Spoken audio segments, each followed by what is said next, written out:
Bem-vindos, meus amigos, a mais um estudo do nosso canal, Estudo do Espiritismo. Hoje temos um assunto muito interessante para falar, que é as diferentes ordens de espíritos.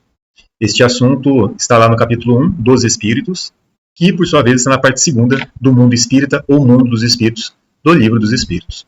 Esse assunto é muito interessante para nós, porque ele quebra com algumas má interpretações que nós poderíamos ter, ou que nós poderíamos ter construído dentro de nós ao longo destes últimos séculos, né? Principalmente com relação a espíritos, né, que, por nossa ignorância, estariam perpetuamente destinados a uma condição, por exemplo, de demônio ou demoníaca, ou de um espírito inferior, né? Da mesma maneira que espíritos que são considerados, né, desde muito tempo como espíritos superiores de uma escala elevadíssima que nos vem auxiliar, ou que vem auxiliar o nosso desenvolvimento, né? Se a gente considerasse esses espíritos como seres puros e perfeitos, como em decorrência de um simples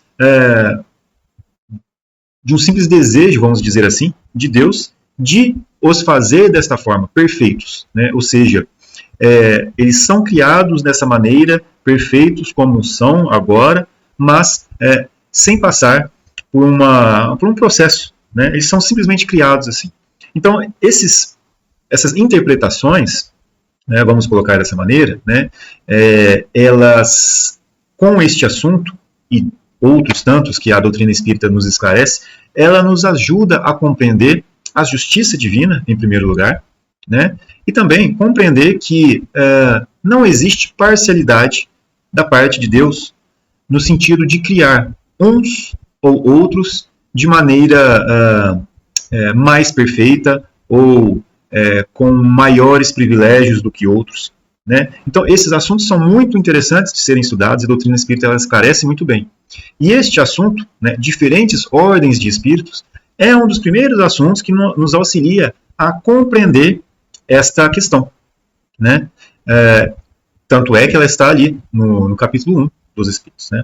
Então, vamos para fechar essa introdução que nos auxilia a levantar algumas questões para nós mesmos, né? E essas questões, através do nosso estudo, que elas possam ser respondidas, né? E esse é o objetivo do nosso estudo aqui, né? De responder algumas questões, de fazer estudos com base nas obras básicas da doutrina espírita.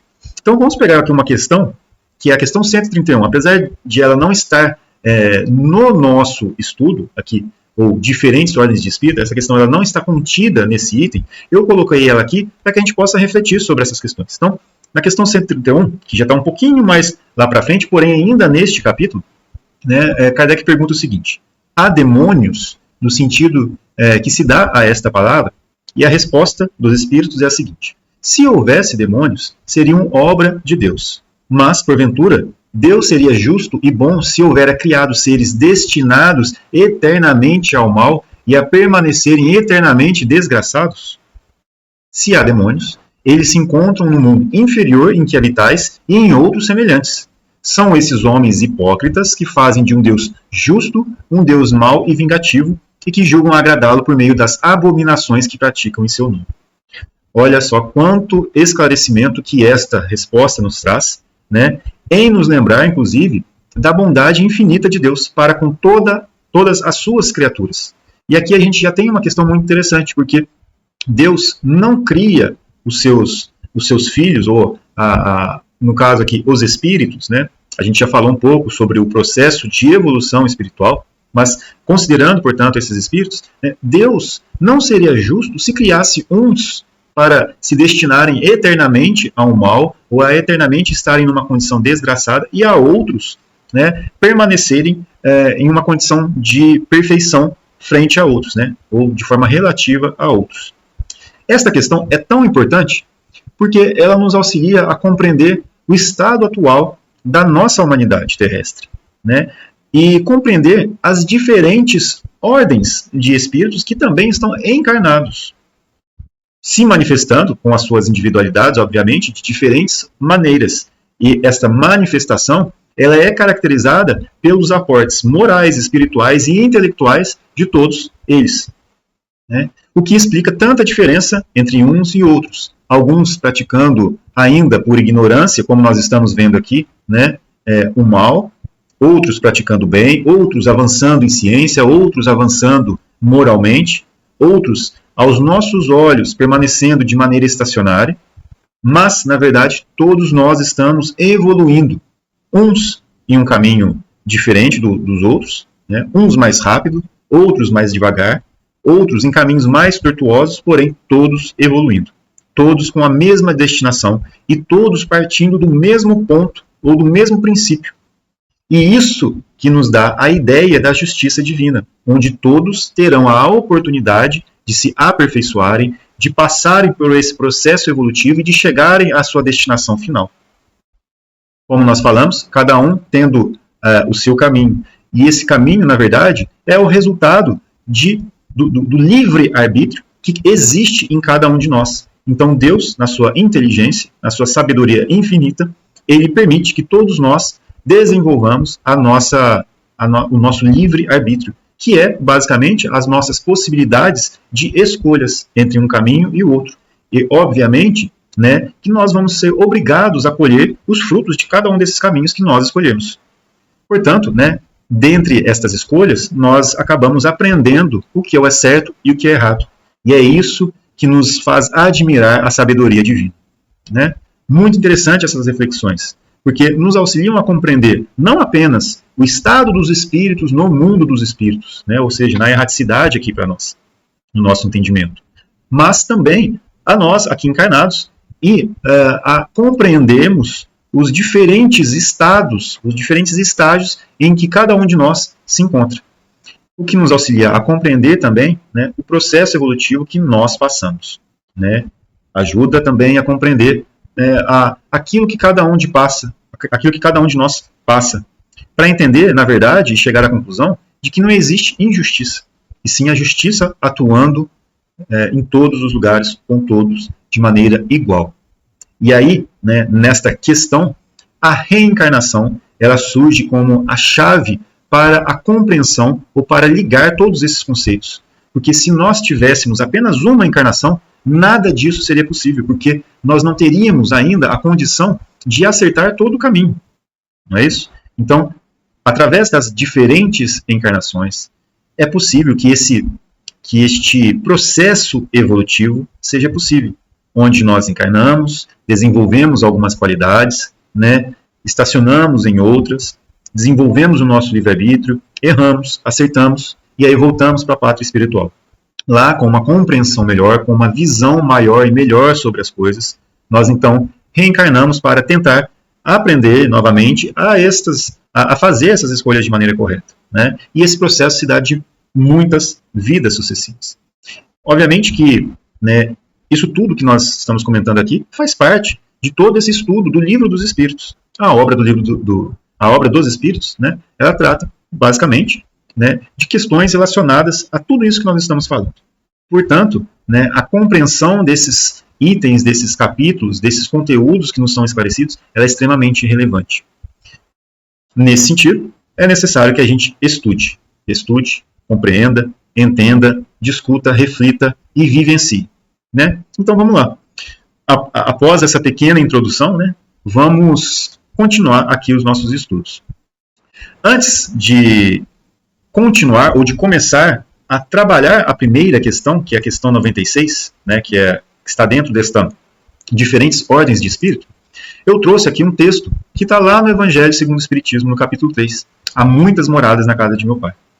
A gente tende a pensar, né, que as muitas moradas da casa do Pai a que Jesus se referiu, se trata dos diferentes mundos que são as casas, né, são os mundos que recebem os espíritos. Né? Nós já estudamos isso, os espíritos, neste processo evolutivo em que eles se encontram e que nós nos encontramos, nós encarnamos nos mundos que têm uma relação com o progresso espiritual que nós já realizamos dentro de nós. E cada um destes mundos vai fornecer a esses espíritos as condições necessárias para o avanço espiritual daquele espírito. Então, uns mundos mais avançados, uns mundos mais atrasados. Né? A gente estuda que a Terra é um mundo de provas e expiações, que está passando agora para uma condição de mundo de regeneração. Obviamente que esse processo, assim como o processo de evolução espiritual, ele se dá de uma maneira, como posso dizer, em suas diversas ou infinitos passos, né, evolutivos, onde a gente não consegue enxergar esta mudança de uma maneira brusca. Ou seja, acordamos e nos tornamos de maneira diferente, né, ou viramos um mundo regenerado. Não, é um processo que acontece aos poucos, com a evolução dos próprios espíritos, com a evolução do entendimento de todos nós e também com as devidas consequências que essa transformação que nós fazemos em nós reflete no mundo. Muito interessante. Quando então nós pensamos nessas muitas moradas, nós associamos a esses diversos mundos. Porém, olha que interessante aquilo que Kardec nos traz no capítulo número 3 do Evangelho segundo o Espiritismo. A casa do Pai é o universo. As diferentes moradas são os mundos que circulam no espaço infinito e oferecem aos espíritos que neles encarnam moradas correspondentes ao adiantamento dos mesmos espíritos. Foi o que nós acabamos de falar. Independente da diversidade dos mundos, essas palavras de Jesus também podem referir-se ao estado venturoso ou desgraçado do espírito na erraticidade. Conforme se acha este mais ou menos depurado e ao desprendimento dos laços materiais, variarão ao infinito o meio em que ele se encontre, o aspecto das coisas, as sensações que experimente, as percepções que tem. Enquanto uns não se podem afastar da esfera onde viveram, outros se elevam e percorrem espaço e os mundos. Enquanto alguns espíritos culpados erram nas trevas, os bem-aventurados gozam de resplandente claridade e do espetáculo sublime do infinito. Finalmente, enquanto o mal atormentado de remorsos e pesares, muitas vezes insulado, sem consolação, separado dos que constituem objeto de suas afeições, pena sob o guante dos sofrimentos morais, o justo, em convívio com aqueles a quem ama, frui as delícias de uma felicidade indivisível. Também nisso, portanto, há muitas moradas, embora não circunscritas nem localizadas. Muito interessante essa reflexão de Kardec, que a gente pode, inclusive, associar também à condição nossa, enquanto encarnados, dado que também somos espíritos. E nós também temos a nossa parcela de maior ou menor felicidade, que nós construímos dentro de nós mesmos, né? Através do nosso entendimento, através da nossa compreensão, através daquilo que nós plantamos e através daquilo que nós colhemos, né? Isso tudo reflete em como que nós, ou no estado em que nós nos encontramos aqui também, sofrendo mais ou sendo mais feliz. Lá no Livro dos Espíritos tem uma questão muito interessante que é questionado se o homem poderia ser feliz aqui na Terra, né? E é interessante essa questão porque ela faz justamente uma reflexão com relação ao mundo, ou ao planeta Terra, a sua condição de provas e expiações, né? E a resposta que nos é dada é que o homem ele pode procurar os meios de ser mais feliz possível. Isso depende dele. Porém, ele deve levar em consideração a qualidade, ou o estado, melhor dizendo, do mundo em que ele se encontra. Onde, no nosso caso, vamos ainda passar por muitas provas, por muitas tribulações, outros em processos expiatórios, né, de resgate perante a lei divina, e que, né, todos nós vamos ter a nossa parcela de tribulações, de sofrimentos, que nos auxiliam, na verdade, a um processo, ou a receber um processo de cura espiritual, né? Nós dizemos muitas vezes, escutamos ser dito sobre a Terra ser um mundo, um hospital-escola, porque aqueles que aqui encarnam, né, são moralmente ainda necessitados de socorro. Então, isso nós estamos falando para todos nós, porque se nós fazemos ou iniciamos um processo de autodescobrimento, né, um processo de entendimento das mazelas morais que ainda existem dentro de nós, nós vamos compreender que ainda existem muitas e muitas coisas a serem corrigidas, a serem consertadas, a serem redirecionadas. Mas isso é muito bom de saber, porque, como nós estamos estudando, somos espíritos em processo de evolução, que temos, portanto, como fim, né, a nossa aproximação a Deus. E esta compreensão nos auxilia a colocar os nossos esforços nessas corrigendas, né, nas escolhas corretas, para que nós, quando voltarmos para a pátria espiritual, tenhamos um peso maior das coisas positivas do que das negativas. onde isso reflete um bom aproveitamento da oportunidade que nos foi dada. Cada um de nós aqui teve os seus talentos, né, emprestados para essa encarnação. Então, somos mordomos, no sentido de que nós tomamos conta de patrimônios ou de bens que, na verdade, não são nossos. São colocados para nós como oportunidades. São os nossos talentos, que nós devemos fazer o bom uso, no sentido de colocarmos em favor do próximo. Porque, quando retornarmos, nós seremos cobrados do uso que nós fizemos disso tudo que nos foi emprestado, ou seja, das oportunidades que nos foram dadas e como que esses talentos que nos foram emprestados foram proveitosos para os outros. Muitas questões, né?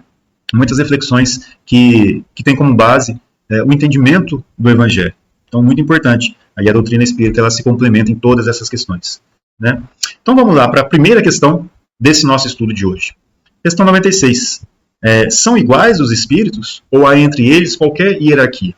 E aí que surge a primeira conceituação sobre essa questão das categorias ou das diferentes ordens dos espíritos. Né, os espíritos nos respondem que são de diferentes ordens os espíritos, conforme o grau de perfeição que tenham alcançado. Né? Interessante. Aqui, nesta questão, Kardec pergunta se existe, então, uma hierarquia. Talvez essa resposta, ou na verdade essa pergunta, ela se complete com essa outra aqui que eu selecionei para nós refletirmos. Essa pergunta já está um pouquinho para frente, lá no capítulo 6, né, que trata da vida espírita. Ou seja, quando nós voltarmos para a pátria espiritual, estivermos, então, nesta erraticidade, porque estamos longe ainda de sermos espíritos puros, né, como que é a nossa relação com os outros espíritos, ou como seria a nossa vida lá no plano espiritual. Então, este capítulo 6 trata dessa questão. Né? Então, na questão 274, pergunta assim: da existência de diferentes ordens de espíritos, resulta para estes alguma hierarquia de poderes? Há entre eles subordinação e autoridade? Olha que interessante. Então, é uma pergunta que tem a ver com o que a gente estava estudando. Né? Na 96, eles falam que existe diferentes ordens, conforme o grau de perfeição que tem alcançado. E nessa 274, aqui a gente lida com uma questão sobre a autoridade exercida entre um e outro. Então, a resposta deles é o seguinte: muito grande, ou seja, existe autoridade entre os espíritos. E eles continuam: os espíritos têm uns sobre os outros a autoridade correspondente ao grau de superioridade que hajam alcançado. A autoridade que eles exercem por um ascendente moral irresistível. E aí Kardec pergunta na sequência: podem os espíritos inferiores subtrair-se à autoridade dos que lhes são superiores? Ou seja, eles podem se negar a atender a esta, ou se submeterem à autoridade daqueles que são superiores, né? E os espíritos respondem, né? Eu disse irresistível. Quer dizer, não, eles não conseguem, é irresistível. Essa autoridade moral, ou esse ascendente moral, ele produz naqueles que lhes são inferiores, neste quesito escala ou diferentes ordens de evolução, né? Esta superioridade moral exerce sobre aqueles que estão abaixo uma autoridade irresistível, né? Uma ascendência irresistível. Muito interessante. E aí, obviamente, que, né, a gente pode se beneficiar muito, muito bem das obras espíritas, né? Em especial da vida do mundo espiritual, ou da vida no mundo espiritual, da série, né, do André Luiz. Então, lá, que é a série que contém o Nosso Lar, Os Mensageiros, Os Missionários da Luz, né, e tantos outros, esta série é extremamente relevante para essa compreensão, né, para a compreensão dessas relações que existem no além-túmulo. Né. Muito interessante, vale a pena demais. Quem está começando o estudo da doutrina espírita, né, e tem vontade de compreender mais sobre essas questões, né, o livro Nosso Lar é um livro excelente, traz muitos conceitos, mas se ainda falta um pouco de conhecimento com relação aos pontos básicos da doutrina, né, para compreender muitas das questões que ali são tratadas, então o Livro dos Espíritos, o Evangelho segundo o Espiritismo, são excelentes obras para essa compreensão, né, e que mesmo para aqueles que têm já um grande entendimento, né, com relação a esses conceitos, devem continuamente estudarem as obras básicas que compõem a doutrina kardeciana. né, ou a doutrina dos espíritos. Que é o livro dos espíritos, o Evangelho segundo o Espiritismo, o livro dos médios, a Gênese, o Céu e o Inferno. Então, esses livros auxiliam muito e devem ser continuamente estudados. Porque todas as vezes que nós lemos, todas as vezes que nós refletimos, nós compreendemos melhor, nós temos outras questões que talvez tenham passado batido. Então, é sempre muito relevante fazer esse estudo de maneira constante. Na questão 97, pergunta-se: as ordens ou graus de perfeição dos espíritos são em número determinado? Ou seja, temos uma quantidade de números como se fosse uma escada em que nós podemos olhar e falar assim, olha, essa escada tem 30 degraus. Quer dizer, as ordens ou graus existentes nessa evolução espiritual, portanto, são iguais a um número determinado, por exemplo, 30? E aí os espíritos respondem, são ilimitadas em número. Né? São ilimitadas. Assim como o processo de aprendizagem nosso, né? Onde cada pouquinho que nós aprendemos, né, ele auxilia no nosso crescimento, mas as diferenças são imperceptíveis. E quando nós passamos, por exemplo, né, um determinado período em aprendizado e nós olhamos para trás, nós conseguimos enxergar um avanço muito grande. Porém, enquanto passando pelo processo, esses diferentes níveis, ou esses diferentes estados de evolução, eles são imperceptíveis para nós. Né? Por isso que eles falam, são ilimitados em número, porque entre elas não há linhas de demarcação traçadas como barreiras. De sorte que as divisões podem ser multiplicadas ou restringidas livremente. Todavia, considerando-se os caracteres gerais dos espíritos, elas podem reduzir-se a 3 principais. Ou seja, aqui é muito importante da gente entender que não se tratam de 3 ordens de espíritos apenas. O que está sendo feito aqui é assim, olha, o processo evolutivo ele tem infinitos degraus evolutivos. Né? É como se fosse uma linha contínua, onde nós não conseguimos enxergar a distância entre 2 pontos, né? Ou entre 2 níveis evolutivos. Né? É como se a gente pegasse uma linha, né, no nosso computador e desse um zoom. Essa linha vai estar lá, né, contendo outros estágios que a gente não conseguia ver. Se a gente der um zoom, mais ainda, e assim infinitamente. Ou seja, é um processo evolutivo com infinitos pontos, né, que são para nós imperceptíveis. Porém, de uma maneira a nos facilitar a compreensão de uma possível classificação, para que a gente possa entender como classificar, como organizar de maneira geral os espíritos. Então, são propostas algumas classificações, que obviamente não são dadas de maneira geral. Por exemplo, aqui eu vou puxar aqui de baixo, né, esse material vai ficar lá para download, e eu não vou passar por todo esse conteúdo, é mais para o estudo posterior. Né? Mas aqui na Revista Espírita, né, uma questão. A classificação dos espíritos é baseada em seu grau de progresso, nas qualidades adquiridas e nas imperfeições de quem deve despojar-se. Aliás, tal classificação nada tem de absoluto.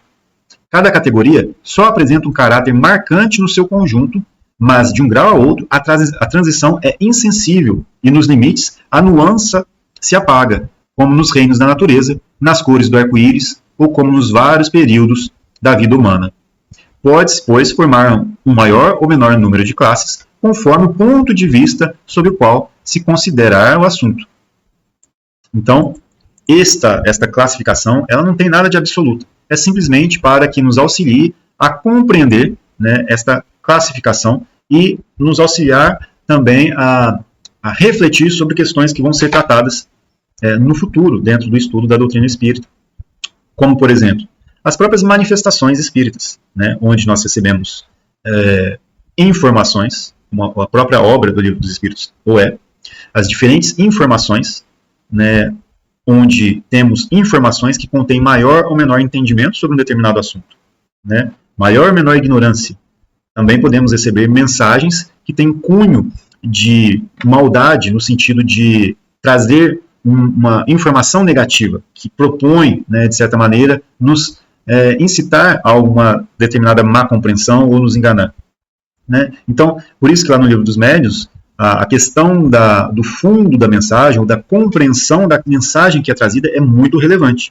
E esta compreensão das diferentes ordens dos espíritos nos auxilia também neste processo de compreensão, bem como a preparar as reuniões mediúnicas e entender o papel de cada um dos participantes, seja dos médiuns, daqueles que fazem a sustentação, ou dos dialogadores, né, dependendo da reunião, né, que se faz, a encontrar, através da equipe, portanto, encarnada, né, ou seja, daqueles que estão ali no plano físico trabalhando, a encontrar também, né, um propósito para aquela reunião de acordo com essas possibilidades, né, e que também vai ter o seu reflexo na equipe espiritual, que também vai ter as suas possibilidades limitadas, ou melhor, de acordo, acho que essa seria a melhor palavra, né, de acordo com as possibilidades que poderiam ser desenvolvidas com aquele grupo.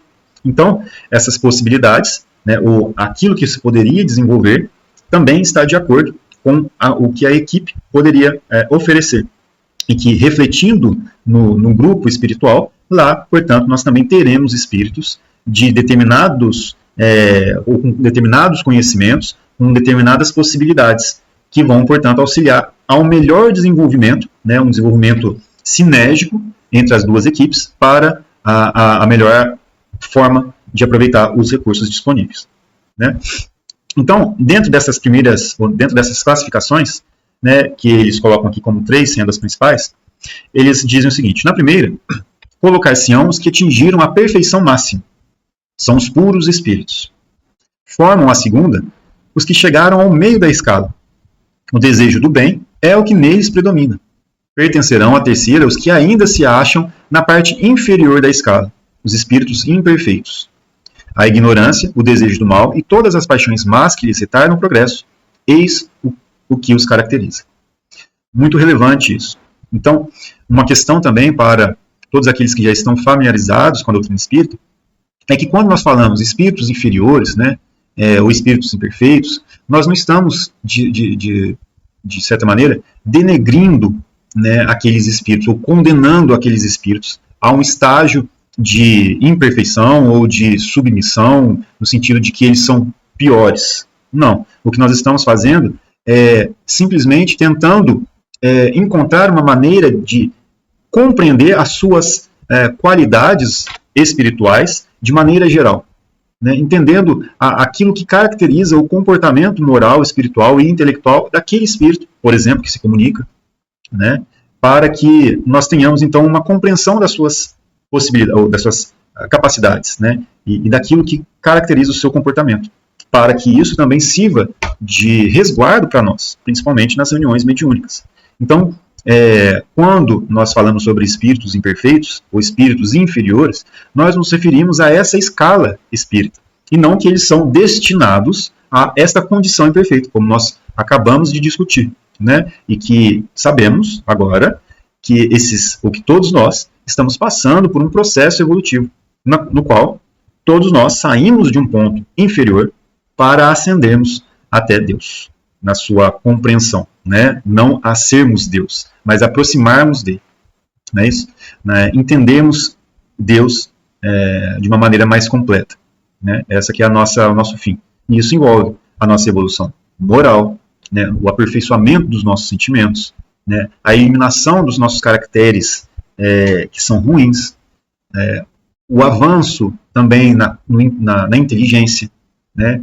Todas essas características que compõem aquilo que é o ser pensante, ou seja, o espírito, né? Então é nisso que nós vamos nos avançar, né? Vamos evoluir. E temos duas outras questões aqui, né, para terminar o estudo, a 98 e a 99. Os espíritos da segunda ordem, para os quais o bem constitui a preocupação dominante, têm o poder de praticá-lo? Resposta dos espíritos: cada um deles dispõe desse poder, ou seja, de praticar o bem, né, de acordo com o grau de perfeição a que chegou. Assim, uns possuem a ciência, outros a sabedoria e a bondade. Todos, porém, ainda têm que sofrer provas. E aqui a gente poderia pensar, mas o que quer dizer isso? Todos ainda têm que sofrer provas. E aí é interessante da gente ir lá um pouquinho lá na frente, no Livro dos Espíritos, no capítulo 6 ainda, porém, do item que trata da vida espírita. Na questão 226 ele fala o seguinte: poder-se-á dizer que são errantes todos os espíritos que não estão encarnados? Então, resposta: sim, com relação aos que tenham de reencarnar. Não são errantes, porém, os espíritos puros, os que chegaram à perfeição. Esses se encontram no seu estado definitivo. né? E aí Kardec nos esclarece, aqui na observação que ele nos deixa. No tocante às qualidades íntimas, os espíritos são de diferentes ordens, que é o que nós estamos estudando hoje, ou graus, pelos quais vão passando sucessivamente à medida que se purificam. Com relação ao estado em que se acham, podem ser encarnados, isto é, ligados a um corpo físico, errantes, isto é, sem corpo material e aguardando nova encarnação para se melhorarem, espíritos puros, isto é, perfeitos, não precisando mais de encarnação.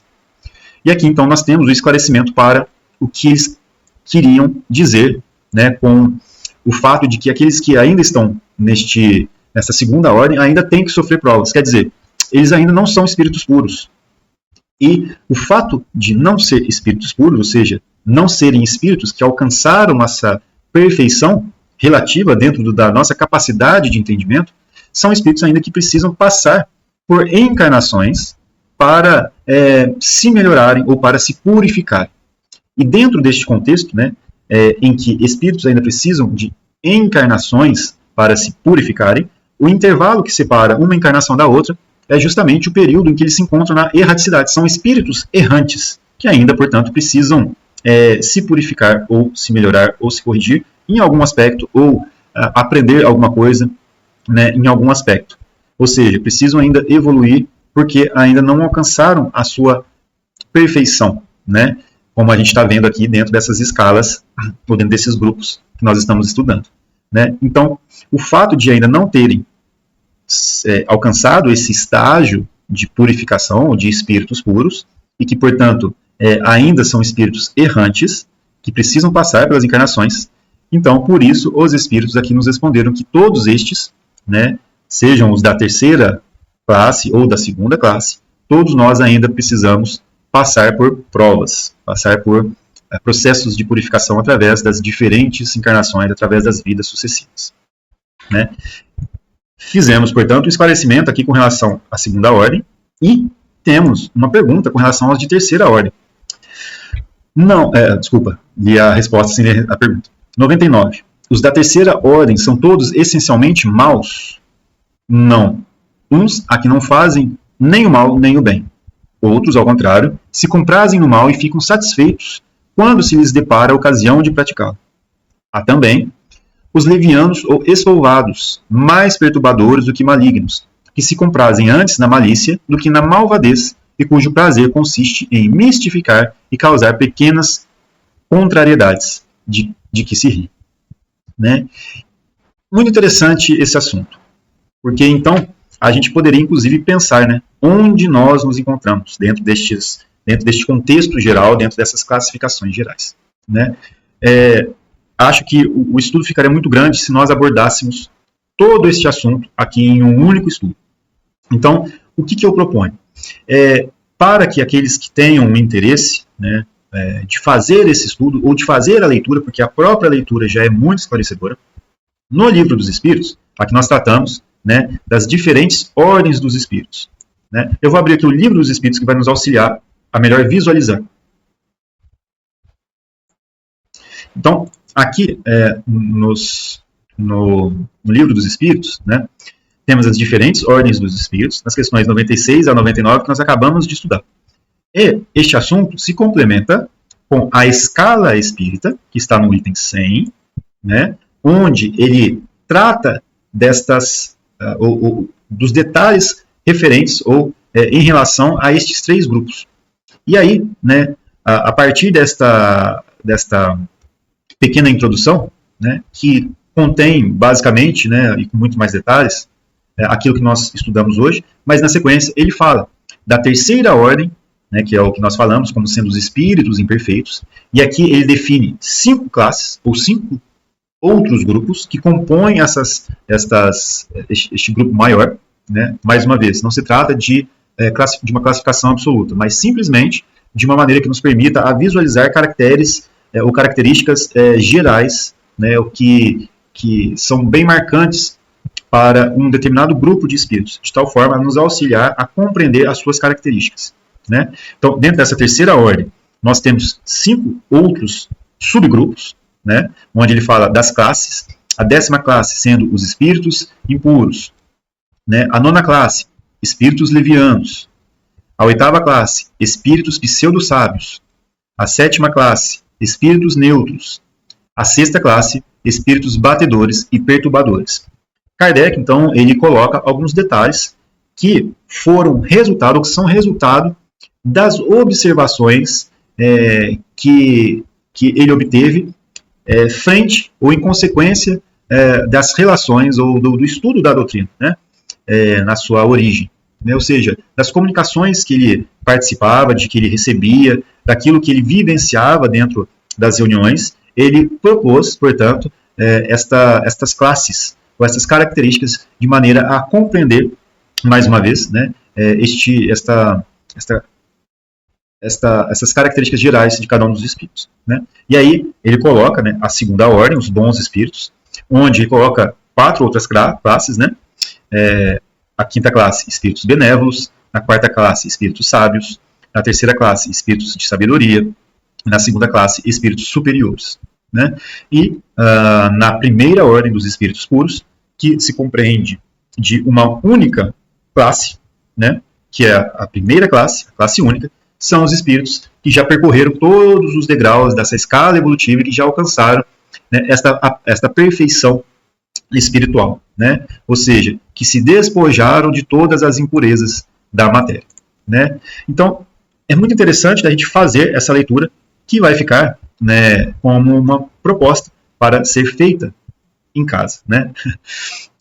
Nos nossos próprios livros, porque senão a gente começa a entrar em detalhes que ficam muito difíceis de expor, né? Então, acho que a leitura aqui seria muito mais sensata e seria muito mais esclarecedora, né? E então é isso. Falamos um pouco sobre essas diferentes ordens dos espíritos, né?